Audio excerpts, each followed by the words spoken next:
بسم الله الرحمن الرحيم. يا أيها المزمل قم الليل إلا قليلا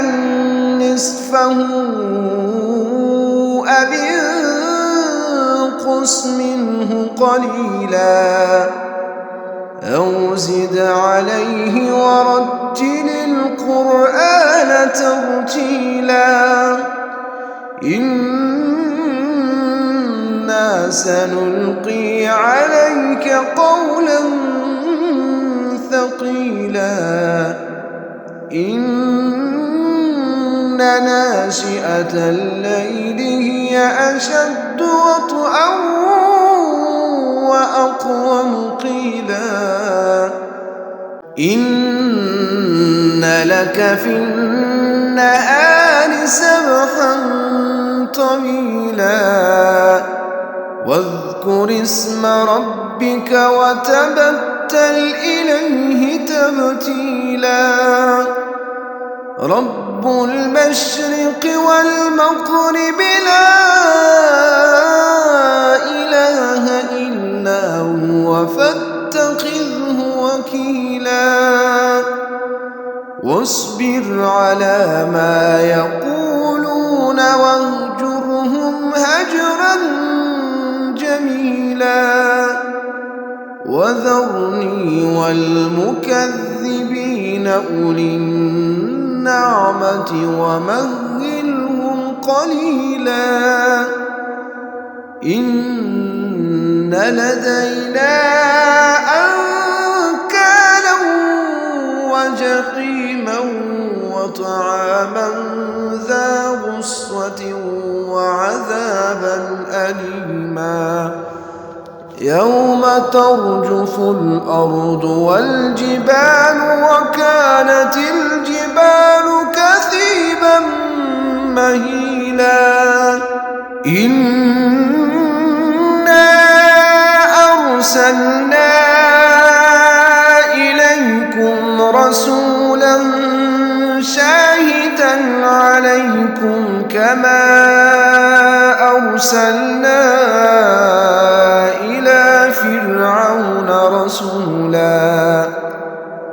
فعصى فرعون الرسول فأخذناه أخذا وبيلا فكيف تتقون إن كفرتم يوما يجعل الولدان شيبا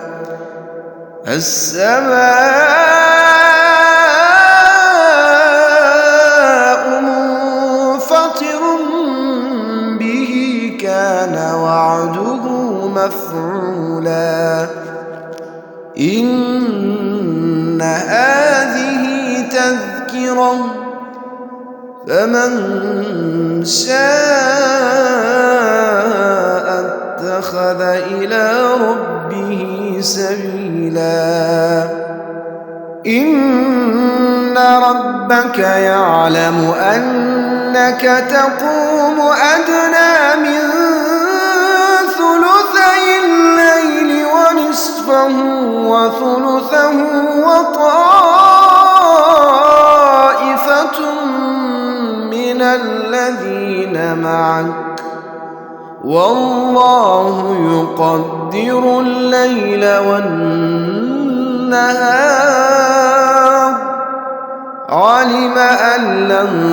تحصوه فتاب عليكم فاقرؤوا ما تيسر من القرآن علم أن سيكون منكم مرضى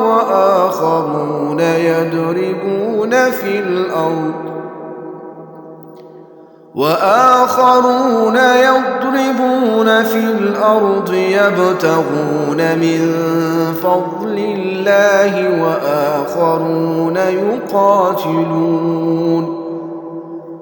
وآخرون يقاتلون في سبيل الله فاقرؤوا ما تيسر منه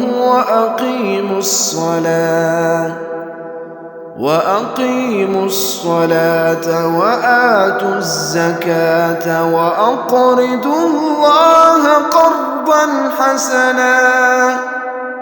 وما تقدموا لأنفسكم من خير تجدوه عند الله وما تقدموا لأنفسكم من خير تجدوه عند الله هو خيرا وأعظم أجرا واستغفروا الله إن الله غفور رحيم